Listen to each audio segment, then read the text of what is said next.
तो कहानी की शुरुआत मिकी नाम के एक आदमी को दिखाने से होती है जो एक घर के सामने खड़ा हुआ था कि तभी अचानक उस घर से बेन नाम का आदमी भागते हुए बाहर आता है। साथ ही वो घर की तरफ गोली चलाते हुए ये कह रहा था कि वो लोग आ रहे हैं। मिकी भी उसे भागता हुआ देख उसके साथ वहाँ से भाग खड़ा होता है और यहाँ हमें पता चलता है कि दुनिया के ज्यादातर लोग ज़ॉम्बीज बन चुके हैं और सिर्फ गिनती के इंसान ही बचे हुए हैं, जिनमें से ये दोनों भी होते हैं। दरअसल बेन और मिकी बेसबॉल प्लेयर्स थे। साथ ही अगर बेन की बात करें तो उसने खुद को इस परिस्थिति के हिसाब से ढाल लिया था। वो लगातार अपनी जगह बदलता रहता था और साथ ही ज़ॉम्बीज से सामना होने पर उन्हें मारने से जरा भी नहीं कतराता था। तो वहीं मिकी की बात करें तो वो बेन से ठीक उल्टा होता है। वो इस परिस्थिति में भी एक जगह रुककर रहना चाहता था। मिकी हर समय गाने सुनता रहता था और उसने अभी तक एक भी ज़ॉम्बी को अपने हाथों से नहीं मारा था, लेकिन फिर भी ये दोनों काफी समय से इस परिस्थिति में भी एक दूसरे के साथ सही सलामत थे। दोनों लगातार आगे बढ़ते हुए अलग अलग घर में जाते थे और वहाँ से अपने मतलब की चीजें लेने के बाद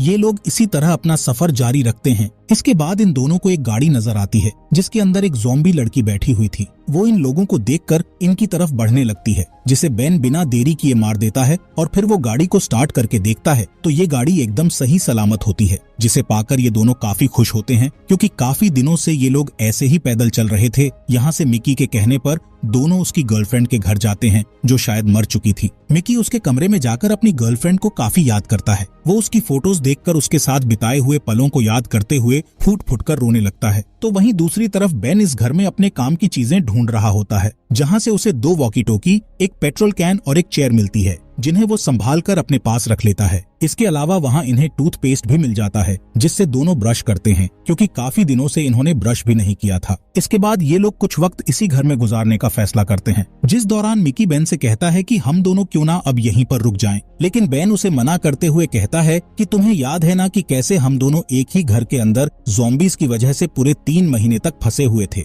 जिस वक्त हमें अपना पेट भरने के लिए डॉग फूड तक खाना पड़ा था और जब खाने के लिए कुछ नहीं बचा तो हमने उस पालतू डॉग को ही मारकर खा लिया। इसलिए मैं वही गलती दोबारा नहीं करूंगा। हमें आगे बढ़ते रहना चाहिए, तभी हम जिंदा रह पाएंगे। यहाँ मिकी को बेन की बात माननी पड़ती है, जिसके साथ ही ये लोग देखते हैं कि इनकी कार में सीट लंबा करके सोने की जगह भी है। इसलिए ये लोग इसी में आराम करने का फैसला करते हैं। जिसके बाद थोड़ा आगे बढ़ने के बाद दोनों एक जगह कुछ देर के लिए रुकते हैं, जहां बेन मिकी से कहता है कि तुम कुछ देर के लिए अपने हेडफोन्स को आराम दे दो। अगर तुम पर कोई ज़ॉम्बी अचानक से हमला करेगा तो तुम तो उसके आने की आवाज भी नहीं सुन पाओगे। यहाँ मिकी उसकी बात मानकर हेडफोन्स उतार देता है, जिसके बाद वो एक वॉकी टॉकी बैटरी डालकर चेक करता है तो उसमें एक दूसरी फ्रीक्वेंसी पर एक लड़का और लड़की आपस में बातें कर रहे थे, जिसमें से लड़की का नाम एनी होता है। यहाँ मिकी उन दोनों से बात करने की कोशिश करता है। मिकी कहता है कि हम 2 ही लोग हैं, इसलिए तुम हमें भी साथ ले लो, जिस पर वो आदमी बोलता है कि यहाँ पहले से ही काफी लोग मौजूद हैं, तो तुम्हारे लिए कोई जगह नहीं है। साथ ही वो मिकी से कहता है कि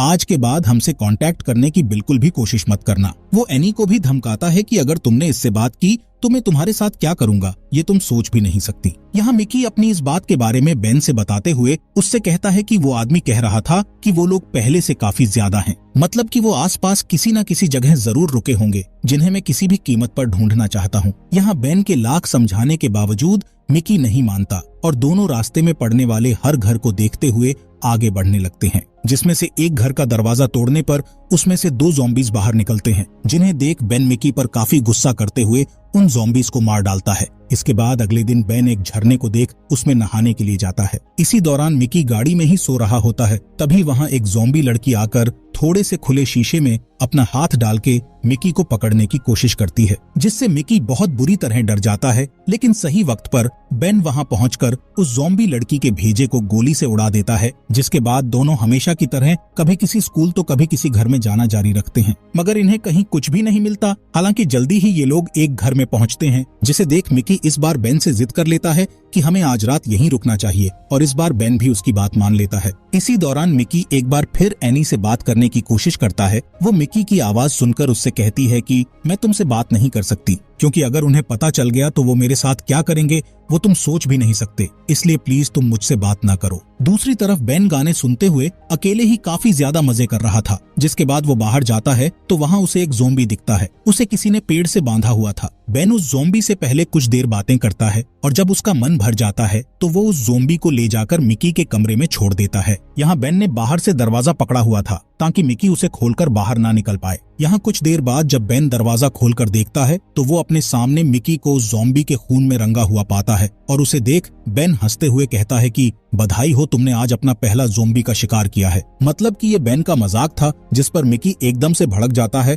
और वो बेन को मारने के बाद वहाँ से रोते हुए भाग जाता है, जिसे ऐसे जाते देख बेन भी उसके पीछे जाता है। जहाँ रोते हुए मिकी उससे एनी के बारे में शेयर करता है और कहता है कि उसने मुझसे बात करने से ही मना कर दिया है। इसके बाद अगले कुछ दिन ये दोनों इसी तरह घूमते हुए गुजारते हैं, जिस दौरान एक दिन इन्हें सड़क के बीचों बीच एक गाड़ी दिखाई देती है, जिसके बोनट पर हाथ रखकर देखने पर मिकी बेन से कहता है कि ये गाड़ी अभी भी गर्म है, मतलब कि कोई इसे चला रहा था और वो यहीं कहीं आसपास होना चाहिए। यहाँ बेन पहले उस गाड़ी से पेट्रोल निकालने की कोशिश करता है पर उसमें पेट्रोल नहीं होता। बेन आवाज देते हुए पूछता है कि ये गाड़ी किसकी है, मगर उसके सवाल का कोई भी जवाब नहीं देता। लेकिन इसी बीच वहाँ हम एक आदमी को देखते हैं जिसके पास चाकू थी और वो मिकी को चाकू की नोक पर पकड़कर बेन से उसकी गाड़ी की चाबी मांगता है, जिसे ऐसा करते देख बेन उसे समझाने की कोशिश करता है कि तुम्हारी तरह हम भी इंसान हैं और अब तक ज़ॉम्बीज़ से बचे हुए हैं, इसलिए हमें साथ मिलकर इन हालातों का सामना करना चाहिए। जिस पर वो आदमी बेन को जवाब देते हुए बोलता है कि मुझे किसी पर भी भरोसा नहीं है, क्योंकि ये गलती मैं एक बार उन लोगों पर भरोसा करके कर चुका हूँ। उन्होंने मेरे साथ जानवरों से भी बदतर व्यवहार किया है,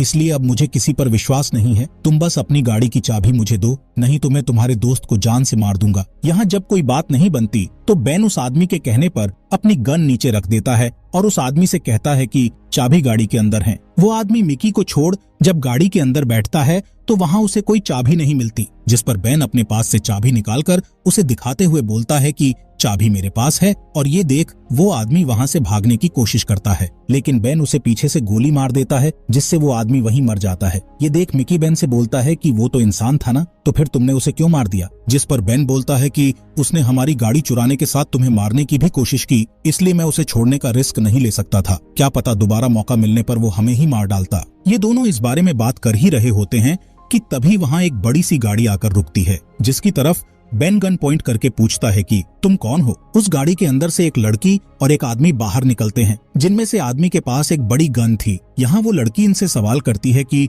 ये जो गाड़ी खड़ी है इसे एक आदमी चला रहा था, तो क्या तुमने उसे कहीं देखा है? इसके जवाब में बेन बोलता है कि उसने मेरे दोस्त को मारने की कोशिश की और साथ ही वो हमारी गाड़ी चुराना चाहता था, इसलिए मैंने उसे मार दिया। इस पर वो लड़की दोबारा सवाल करती है कि उसने क्या मरने से पहले तुम्हें कुछ बताया था? जिस पर बेन कहता है कि नहीं, उसने मुझे कुछ भी नहीं बताया, उसने बस इतना कहा कि कुछ लोगों ने उसके साथ धोखा किया है। ये सुनकर वो लड़की बोलती है कि ये गाड़ी उसने हम ही से चुराई थी, इसलिए हम उसका पीछा करते हुए यहाँ आ गए, लेकिन तुमने उसे मारकर काफी अच्छा किया। इतना कहने के बाद वो लड़की और आदमी वहाँ से जाने ही वाले होते हैं कि तभी मिकी उसे रोककर पूछता है कि तुम एनी हो ना? ये बात सुनकर वो लड़की कहती है कि तुम क्या बकवास कर रहे हो? इस पर मिकी कहता है कि मैंने तुमसे वॉकी टॉकी पर बात की है, इसलिए मैं तुम्हारी आवाज आराम से पहचान सकता हूँ। यहाँ हमें पता चलता है कि ये लड़की एनी ही है और जो आदमी उसके साथ था ये वही आदमी होता है जिससे बात करते हुए मिकी ने एनी को सुना था। एनी मिकी से बोलती है कि मैंने तुमको कितना समझाया था कि तुम मुझसे कांटेक्ट करने या मिलने की कोशिश मत करना, लेकिन तुम मेरी बात नहीं माने। यहाँ एनी तुरंत बेन के पैर पर गोली मार देती है और इसके बाद वो उसकी गाड़ी की चाबी लेकर वहीं झाड़ियों में फेंक देती है। एनी मिकी से कहती है कि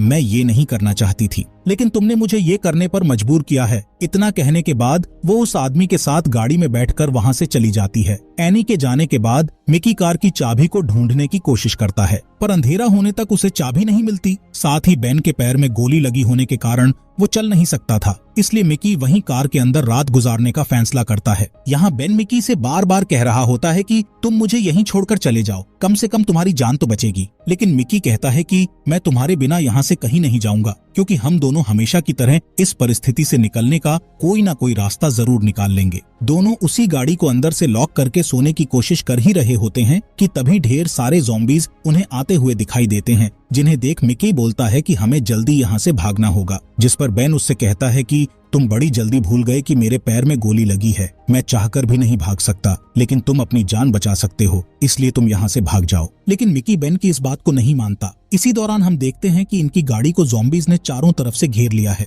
लेकिन ये दोनों उनका कुछ नहीं कर सकते थे, इसलिए दोनों चुपचाप सो जाते हैं। जहां सुबह उठने पर वो देखते हैं कि ज़ॉम्बीज अभी तक कहीं नहीं गए हैं, जिनसे परेशान होकर मिकी सभी शीशों को कंबल से ढक लेता है। यहाँ बेन मिकी पर गुस्सा करते हुए कहता है कि आज यहाँ हम दोनों तुम्हारी वजह से फंसे हुए हैं। अगर तुम उस लड़की के पीछे पागल ना होते तो वो लोग भी ऐसा नहीं करते। यहाँ मिकी भी अपनी गलती मान लेता है। साथ ही वो बेन से कहता है कि क्या तुम फिल्मों की तरह तार के जरिए गाड़ी चालू नहीं कर सकते जैसे कि फिल्मों में होता है। इस पर बेन बोलता है कि ऐसा सिर्फ फिल्मों में ही अच्छा लगता है, क्योंकि अगर ऐसा करते वक्त कोई गलती हुई तो ये गाड़ी कभी भी स्टार्ट नहीं होगी, इसलिए तुम्हें वो चाबी ढूंढनी ही होगी। ये लोग 1-2 दिन इसी तरह गाड़ी के अंदर बिताते हैं, जिसकी वजह से इनका पानी भी खत्म हो रहा था। साथ ही ज़ॉम्बीज़ भी अब ज्यादा आ चुके थे, इसलिए मिकी प्लान बनाता है कि मैं सनरूफ से होकर गाड़ी से बाहर निकलकर चाबी ढूंढने के लिए जाऊंगा, तब तक तुम यही मेरा इंतजार करना। बेन मिकी से कहता है कि अगर तुम्हें चाबी ना मिले तो तुम वक्त रहते यहाँ से निकल जाना, मेरे लिए वापस मत आना। इस पर मिकी बोलता है कि तुम्हारे अलावा मेरा कोई नहीं है,